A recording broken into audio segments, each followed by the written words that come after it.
Assalamualaikum warahmatullahi wabarakatuh.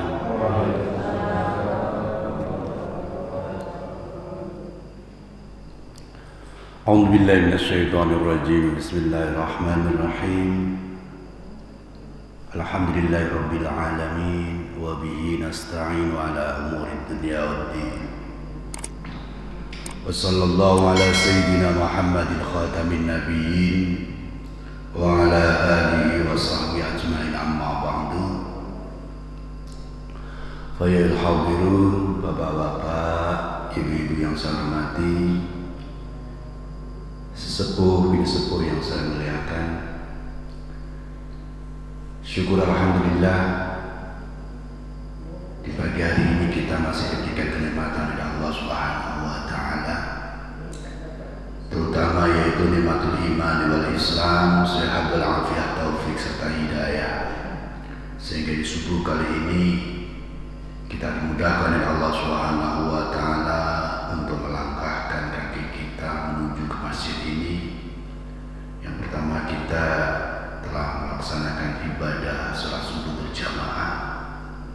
Kemudian kita teruskan dengan kajian kitab Riyadhus Shalihin.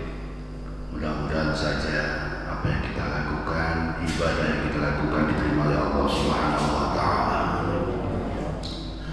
Salawat serta salam marilah senantiasa kita haturkan kehadiran junjungan Nabiullah Muhammad sallallahu alaihi wasallam.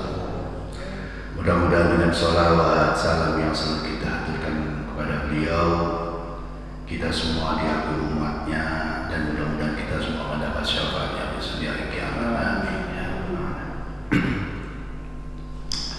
Bapak Ibu yang saya hormati, untuk kajian subuh pada kali ini kita memasuki bab baru. Setelah kemarin amar ma'ruf nahi munkar, panjang itu, ada 3 kali pertemuan kalau nggak salah ya, 4 kali. Ini bab yang ke-24 kalau di kitab saya, ini di kitab sarahnya kitab Riyadhus Shalihin, yaitu Dalilul Falihin. Bab ke-24 yaitu babu taghlidhi uqubati man amara bil ma'rufin aw naha an munkarin wa khalafa qauluhu fi'lahu.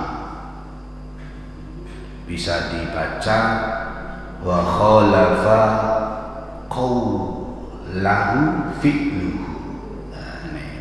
Nanti ini di bahasa Arab biasanya, jadi bisa qaulahu, bisa qauluhu, yang di belakang bisa fi'luhu, bisa fi'lahu. Nanti saya terangkan sedikit. Yaitu bab ini menerangkan babu taghlidhi uqubati man, yaitu bab menerangkan beratnya hukuman orang amaro yang memerintahkan bima'rufin dengan ma'ruf, au naha, atau dia memerintahkan mencegah an munkarin dari perbuatan munkar, wa khalafa qauluhu fi'lah, dan dia, atau sedangkan dia, bisa begitu, bahwa yang begini itu kalau berbeda arti antara ataf dengan ma'tuf atau kebalikannya, itu bisa diartikan sebaliknya. Dia amar ma'ruf nahi munkar, tapi dia sendiri berbeda. Wa khalafa, dan dia berbeda apa? Qauluhu fi'lahu. Jadi berbeda ucapannya dengan perbuatannya. Atau boleh diartikan di sini wa khalafa qaulahu fi'luhu, dan dia berbeda antara perbuatan dan ucapannya.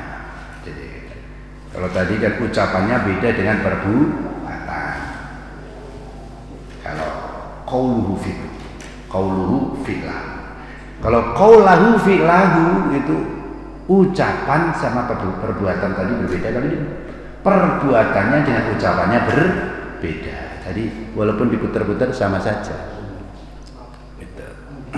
Jadi walaupun dibedakan qauluhu dibaca rafa sama qaulahu yang dibaca nasab itu dibolak-balik artinya, tapi maksudnya adalah sama. Sebagaimana biasanya Imam An-Nawawi di dalam kitab Riyadhus Shalihin ini selalu beliau mencantumkan ayat-ayat Al-Quran. Setelah mencantumkan ayat-ayat Al-Quran, kemudian beliau baru mencantumkan hadis. Ayat yang pertama, qala Allah Ta'ala ata'muruna an-nasa bil birri wa tansawna anfusakum wa antum tatluna al-kitab afala taqilun. Coba minumnya dulu, Pak. Ada minumnya nggak? Lagi serak ini. Minumnya dulu deh, Pak. Akuannya.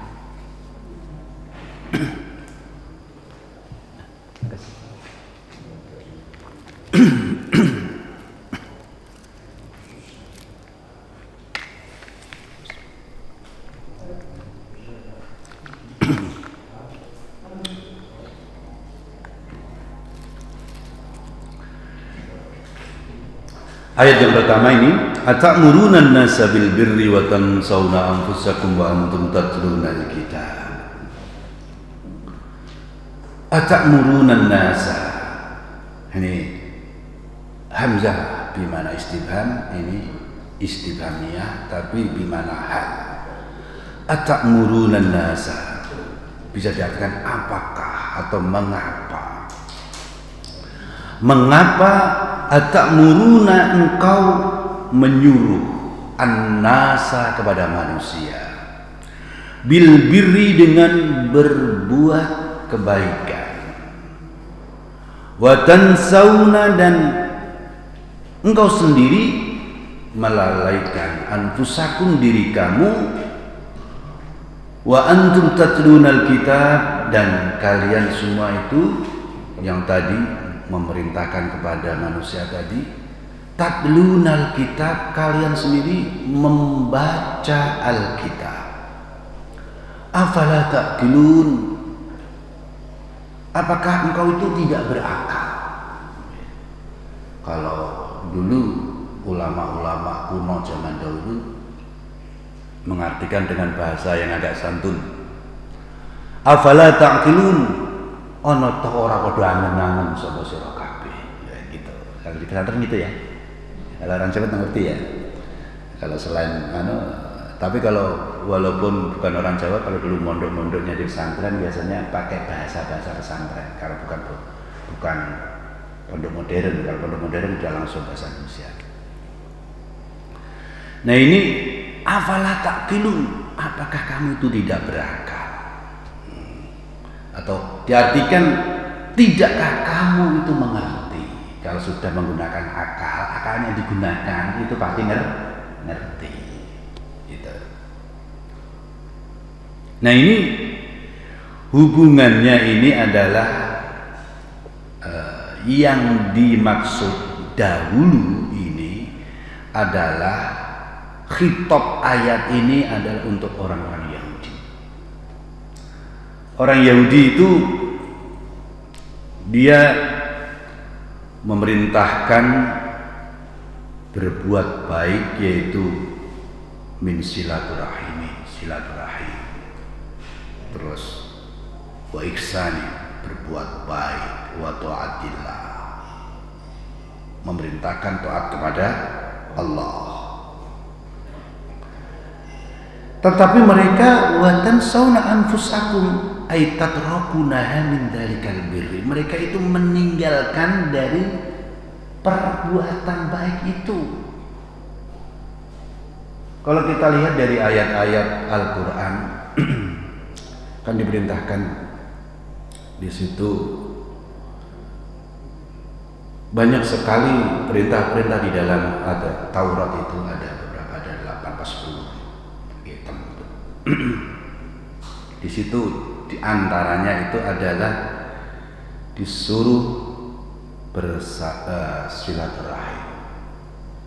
Kemudian diantaranya lagi yaitu tidak boleh mengusir dirimu dari kampung halaman. Maksudnya tidak boleh ngusir. Dikatakan dirimu itu berarti orang lain yang sama-sama orang Yahudi itu dianggap dalam satu tubuh. Kayak kita umat Islam itu kan, perumpamaan umat Islam satu dengan yang lain itu seperti satu tubuh. Ada keserasian juga bahwa orang Yahudi itu dihitopi seperti itu adalah bahwa memang agama itu untuk mereka itu ada seperti satu tubuh. Jadi mereka tidak boleh mengusir sesama mereka. Tapi apa yang dilakukan? Mereka diusir. Tidak boleh memerangi, ini diperangi. Jadi kalau udah diusir, nanti kan terluntar-luntar kemana-mana. Nah ini dulu itu di Yahudi itu ada Bani Quraidah, itu Bani yang lain itu mereka ada semacam kayak hubungan. Jadi 4 Bani itu, yang satu dengan yang satu itu ada persekutuan, yang satu dengan satu persekutuan yang lain itu. Kemudian ketika ada temannya yang diusir atau mereka kemudian melakukan peperangan antara satu suku dengan suku yang lain. Jadi ini suku yang di sini diusir ke sana kemari, kemudian diperangi. Habis itu setelah diperangi ketangkep dengan yang lain, gitu kan. Itu dibebasin sama orang yang musir juga. Jadi mereka itu kalau ditanya, loh kamu itu ngusir sendiri, kemudian setelah diperangin orang, kamu perang di sana dan sebagainya. Setelah ketangkep orang-orang itu kamu bebaskan juga. Kan di dalam kitab kami diperintahkan seperti itu. Ngusir iya, itu larangan. Terus membebaskan ya iya, itu adalah perintah. Ini mereka itu seperti itu. Nah, di antara yang seperti itu, makanya ini disindir, suruh beriman kepada Allah, mereka sendiri sering ingkar kepada Allah. Suruh beriman kepada Rasulnya, taat kepada Rasulnya, mereka justru melakukan kebalikannya. Makanya kemudian disindir oleh Allah ini lewat Nabi Muhammad dengan ayatnya, atamuruna an-nasa bil birri wa tansawna anfusakum wa antum tatlunal kitab. Mengapa kalian itu memerintahkan manusia untuk berbuat baik sedangkan kalian itu melupakan diri kalian? Wa antum tatlunal kitab. Padahal kamu semua itu adalah orang yang membaca Alkitab. Afala ta'qilun. Kalau orang Jawa itu, apakah kamu tuh punya otak? Nah, gitu. Apa kau kira lintek? Nah, gitu kan? Kan itu bahasa-bahasa bahasa yang sangat kasar gitu kan. Randutek kok. Nah, kalau orang kampung begitu kan kasar sekali Pak ya, Bu ya. Nah, di sini cuma nanti di dalam bahasa ini kemudian diperhalus nanti. Kalau biasanya bahasa-bahasa Al-Quran yang diterjemah itu, apakah kalian itu tidak mengerti? Itu kan untuk seperti itu kepada orang pembangkang, ahli maksiat itu, kira-kira bahasa itu enak nggak itu? Pak, biasanya kalau orang-orang kayak gitu itu biasanya orang-orang kayak gitu ya biasanya agak keras. Kamu nggak punya otak ya? Kayak gitu ya kira-kira ya.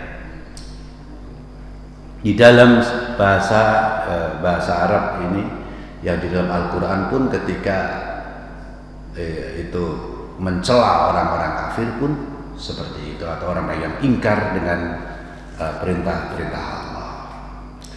Kemudian ini atamuruna an-nasa tadi adalah surah Al-Baqarah ayat 44. Wa qala ta'ala, dan juga Allah Subhanahu wa taala berfirman, ya ayyuhalladzina amanu lima taquluna ma la taf'alun.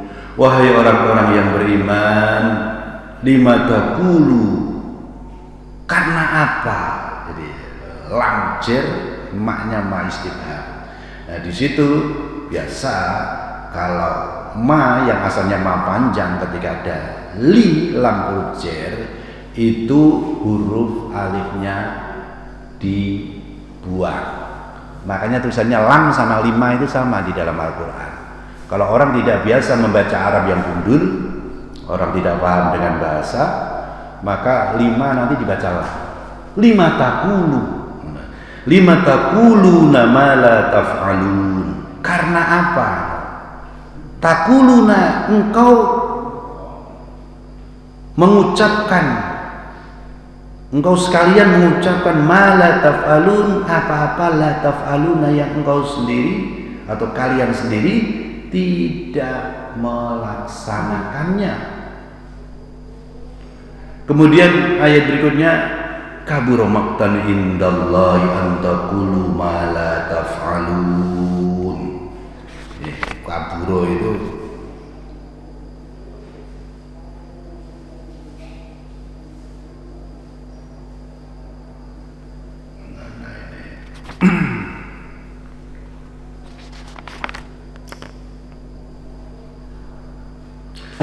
kabura maqtan indallahi an taqulu ma la taf'alun, itu diartikan kabura itu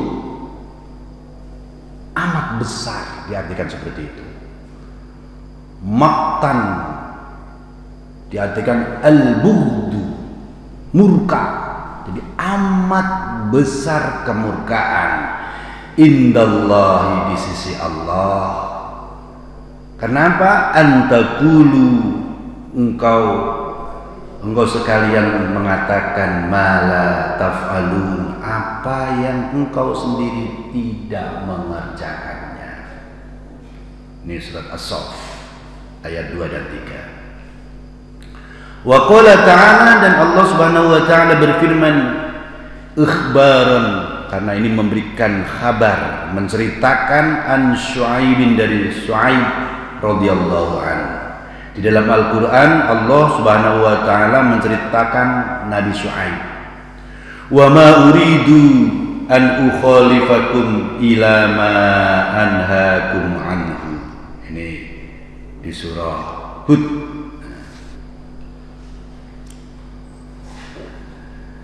Wa ma uridu an ukhalifakum, aku tidak bermaksud menyalahi kamu, an ukhalifakum ila ma anhaakum,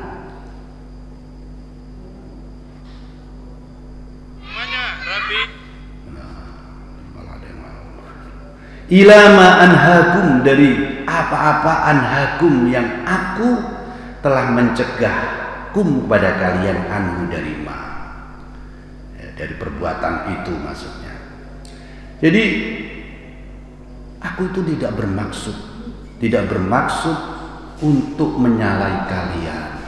Mereka kan biasa melakukan kemaksiatan sesuai dengan apa yang mereka ingini. Jadi mereka itu selalu menuruti hawa nafsu. Nah, ketika diperintahkan ini kayak mereka, oh kamu itu nantang kami, kamu itu istilahnya membenci kami dan sebagainya, benci dengan nenek moyang kami. Nah, kemudian Nabi Syuaib mengatakan, aku itu tidaklah bermaksud untuk menyalahi kalian dari apa yang aku cegah untuk kalian, tapi itu semata-mata adalah untuk kebaikan mereka sendiri. Kalau kita kadang-kadang kalau dikasih tahu ya, kita berbuat salah, kita dikasih tahu kan kadang-kadang kita juga spontan seperti itu. Kok saya disalah-salahin melulu? Nah, kira-kira begitu ya Pak. Saya nggak nyalain kamu, saya cuma ingin kamu itu agar berbuat baik, agar kamu itu tidak terjerumus, kan begitu. Nah, ini juga di dalam Al-Quran ini juga seperti itu. Nah, kemudian setelah ayat-ayat ini Imam An-Nawawi menyebutkan dalam hadis yang pertama dari bab ini adalah An Abi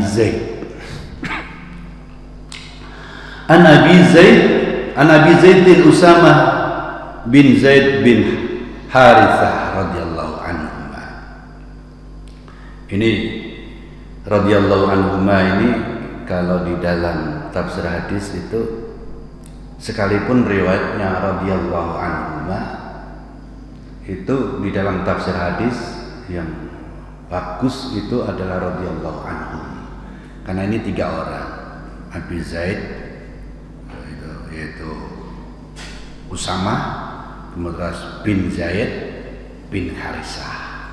Karena 3-tiganya itu mereka adalah sahabi, orang yang beriman. Jadi kan ada mbah, kemudian bapak, terus anak, gitu kan. Ini meriwayatkan hadis. Nah, meriwayatkan hadis, kemudian si anak mengatakan radhiyallahu anhuma, semoga Allah meridai keduanya. Itu dari anaknya. Nah, tetapi anaknya ini juga sahabat, tapi waktu itu sahabat masih kecil, ya kan, masih kecil. Nah, karena sama-sama sahabat tiga periode ini antara mbah, bapak sama anak. Nah, yang bagus adalah mereka 3-tiganya didoakan semua. Makanya di sini yang bagus itu adalah radhiyallahu anhu, sekalipun di dalam teks hadisnya itu radhiyallahu anhuma, keduanya, semoga Allah meridhoi keduanya. Tapi yang di sini karena 3-tiganya itu adalah sahabi, maka yang bagus adalah radhiyallahu anhu, semoga Allah meridhoi mereka, yaitu Abi Zaid, Usamah dan Harithah. Ya, Usamah, Zaid dan Harithah. Qala, dia Abi Zaid tadi berkata, sami'tu Rasulullah, aku mendengar Rasulullah sallallahu alaihi wasallam yaqulu, beliau bersabda, yukta birrajuli, yukta didatangkan birrajuli, seorang laki-laki atau seseorang, yaumal qiyamati, di hari kiamat, fayulqa finnari, kemudian dia dilemparkan finnari, ke dalam neraka, fatandaliku aqtabu batnihi, kemudian fatandaliku itu tercerai-berai apa? Aqtabu batnihi, ususnya itu tercerai-berai, dari perutnya, mungkin tinggi, gitu, lempar gitu, kena sampai ususnya tercerai-berai. Jadi nanti kalau orang masuk neraka tidak disuruh naik lift turun, enggak ya, naik tangga enggak, jorokin dilempar itu, jatuh, ususnya tercerai-berai. Istilahnya kalau disobek itu kan langsung terus menjulur kemana-mana, nah, manjang. Fayaduru biha kama yaduru al-himaru firroha. Fayaduru biha, kemudian ia laki-laki tadi atau seseorang itu tadi, dia mutar-mutar dengan usus yang tercerai-berai itu tadi. Kama yaduru al-himaru, muternya itu seperti muternya himar firroha, di dalam gilingan. Dulu ada gilingan, entah itu untuk giling tebu atau giling beras atau apa, itu kan ada tiang tengah, nah, kemudian dia narik dari samping, muter-muter gitu kan, ada tambangnya gitu, diputer-puter terus. Nah, ini adalah pengibaratan zaman dahulu itu. Khimar itu biasanya itu untuk menggiling, untuk tepung, untuk tebu atau apalah yang butuh digiling. Itu muter itu dia itu khimarnya itu tadi itu diikat tali. Nah, perumpamaannya tali itu adalah usus dia yang tercerai berai. Jadi dia muterin ususnya itu tadi yang tercerai berai.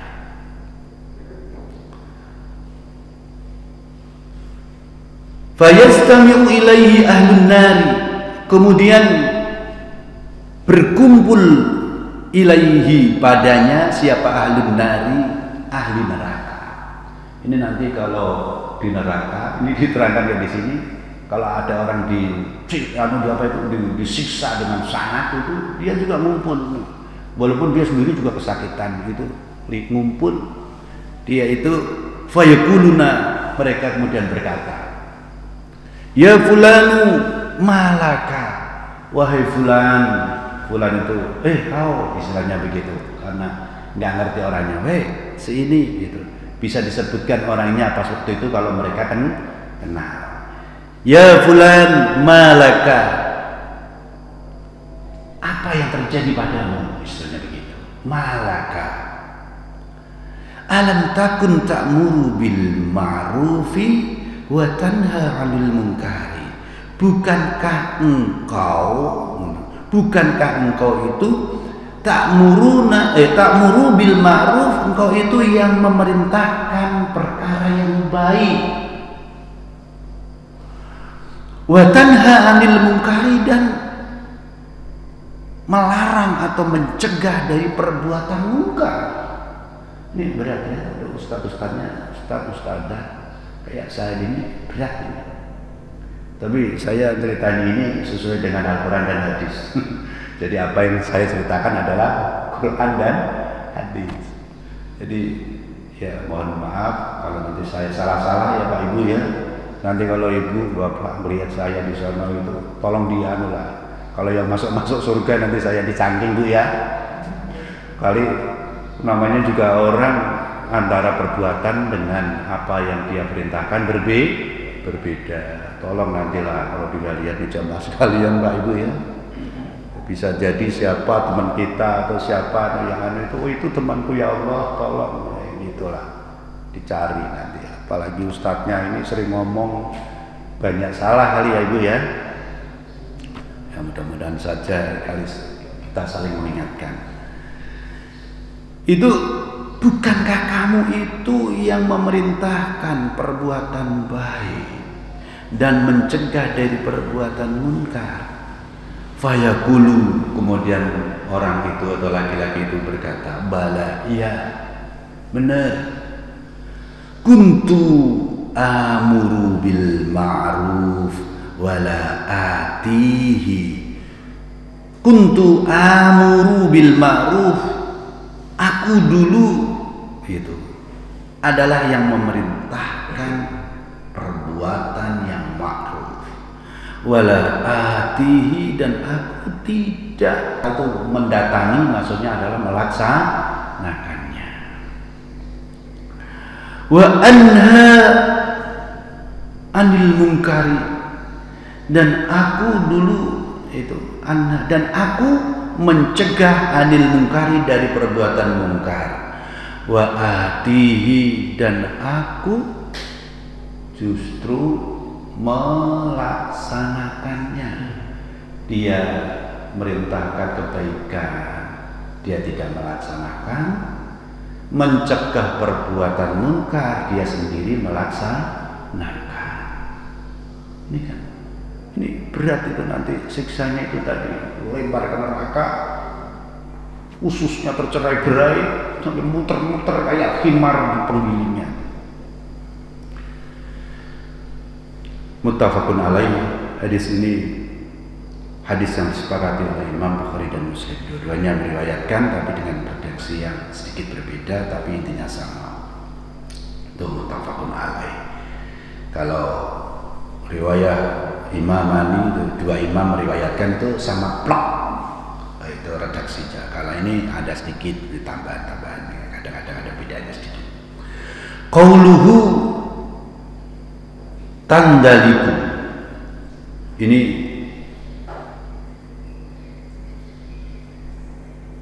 sabda Rasulullah dari lafal tandaliku wa biddali al-muhmalati, yaitu dengan menggunakan dal, tanda itu dal, al-muhmalati yang dia tidak ada titiknya, jadi tandaliku. Bukan kalau dikasih dal itu lain, biddali al-muhmalah. Wa maknahu, adapun artinya adalah takhruju, keluar, itu tandaliku, keluar. Al-aktabu, adapun makna al-aktab dari sabda Rasul itu adalah al-am'a'u, yaitu usus, beberapa usus itu jamak, am'a itu usus. Jadi usus-ususnya tercerai-berai. Wahiduha itu kitbun. Jadi aqtabu itu mufradnya adalah qatbun pakai ta. Aqtabun. Jadi qatbun aqtabu itu jamannya seperti itu. Ini di bab ini cuma dicantumkan satu hadis. Kira-kira ada ditanyakan Pak, Ibu? Ini satu bab itu cuma pendek sekali. Udah?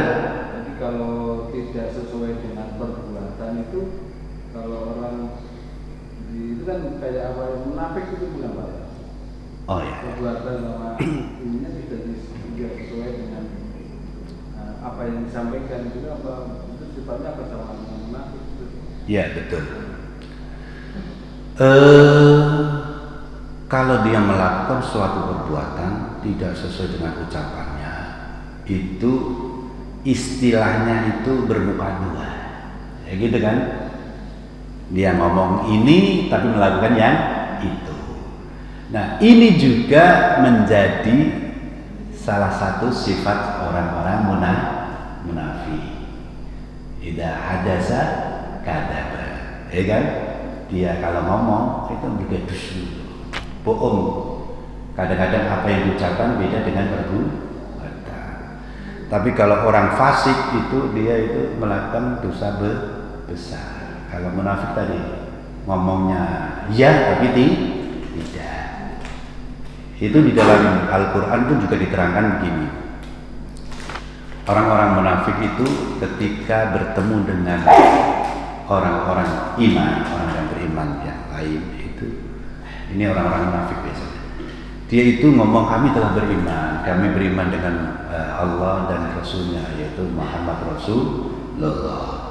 Tapi ketika mereka itu bertemu dengan orang-orang yang di atas dia, istilahnya orang-orang yang berpengaruh pada dia bilang begini, kami itu sebenarnya tidaklah beriman kepada kami hanya mengolok-olok saja dan mereka senang. Nah, gitu kan? Itu ya di dalam surah Al-Baqarah itu, di situ memang ciri-ciri orang munafik itu banyak sekali. Itu dalam Al-Quran itu paling banyak menerangkan orang-orang munafik. Di surah Al-Baqarah pertama kali itu, Pak Ibu, itu kan alif lam mim, terus dalikal kitabul la raib hudal lil muttaqin. Pertanyaan tadi, alladzina yu'minuna bil ghaibi wa yuqimunas sholata wa mimma razaqnahum yunfiqun. Walladzina yu'minuna bima unzila ilaika wa ma, dan seterusnya.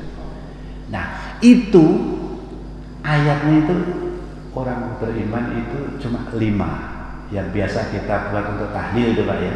Terus diakhiri dengan ulaika humul muflihun, mereka itu orang-orang yang beruntung.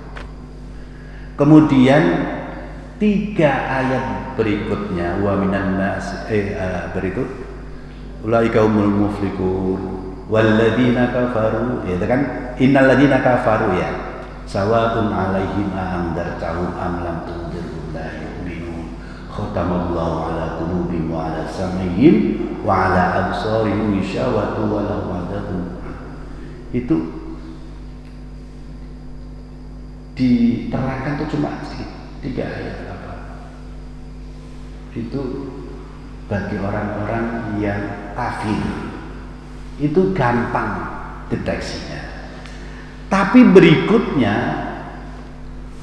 itu ayat yang berikutnya itu ada berapa ya? Ada 13. Jadi 5, 2. Oh ini 2 ayat tadi yang orang kafir.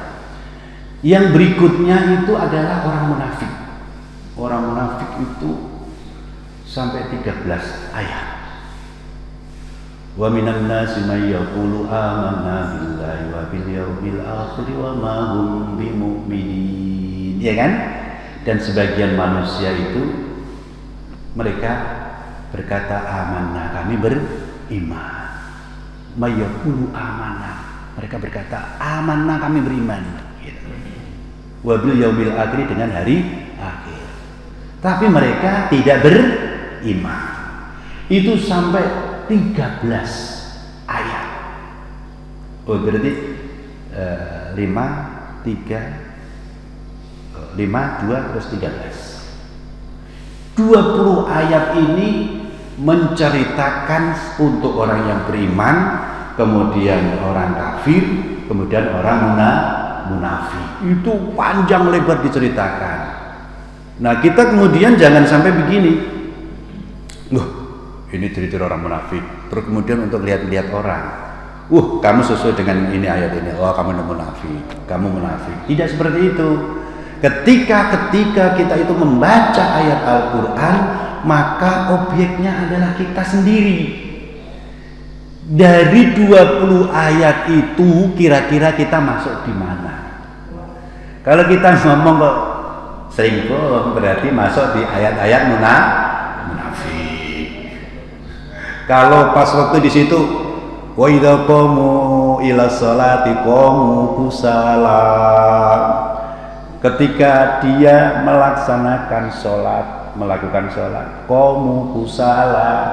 Mereka itu aras-arasan, males.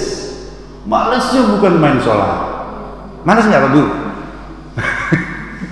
Bangun untuk sholat. Kalau sholat yang wajib, ya mungkinlah lumayan ya. Ada malas juga. Sholat malam kira-kira malas nggak Bu? Malas bingit. Kalau tidak biasa kita malas banget. Boleh jadi ya, ciri yang disebutkan di dalam Al-Quran ini masuk di dalam diri kita. Jangan nanti nunjuk ke sono kemari begitu, nanti jadinya ya kayak benar sendiri, terus kamu salah, neraka. Wah, ya dia sendiri yang punya surga, ya kan? Kayak panitia surga neraka gitu. Nah ini sekarang banyak muncul yang orang-orang kayak gitu itu. Kamu salah itu, kamu ini. Dia tidak pernah melihat ke dirinya sendiri. Ada baru tobat seminggu yang lalu, ya kan? Malah orang-orang yang tobat-tobat baru itu malah justru gampang menyalahkan orang-orang yang sudah Islam dari kecil, ya kan Pak Ibu ya? Kita udah sholat terbiasa gini ke masjid, masih disalahin juga baru tobat kemarin. Katanya kita sesat, amalan kita sesat. Nah itu harusnya kalau ada Al-Quran, ada hadis, yang menjadi objek adalah diri kita sendiri. Kalau tadi itu kira-kira kita kok sering ngomong bagus, tapi tidak sesuai dengan perbuatan dan apa yang kita ucapkan, itu ya kita masuk, walaupun sedikit ya Pak ya. Kita tidak, tapi kalau tidak bermaksud untuk menerjang itu masih lumayan lah. Kita ngomong, gimana ya minimal itu ada sisi baiknya. Ini karena ini di bab ini maka ya ini menakutkan sekali. Tapi di bab-bab yang lain juga menerangkan gini. Ya masa orang sudah jelek terus kemudian dia harus ngomong jelek. Itu kan amat tidak juga ya kan. Kurang baik juga. Contoh Pak, ini di bab-bab lain gitu, minimal itu dia. Ini yang ini bab amar ma'ruf nahi mungkar itu. Jadi nanti kita menyesuaikan antara amar ma'ruf nahi mungkar dengan bab ini, yaitu kita taruhlah diganjar atau istilahnya ya kita itu kebetulan untuk memainkan sesuatu yang tidak baik. Umpama contoh kita tukang nyolong, pencuri, pencopet, masa ya ke anak kita bilang gini, Cung, kamu nyopet aja, meneruskan profesi bapak, itu kan nggak mungkin kan? Kira-kira gitu nggak kira-kira? Nggak kan?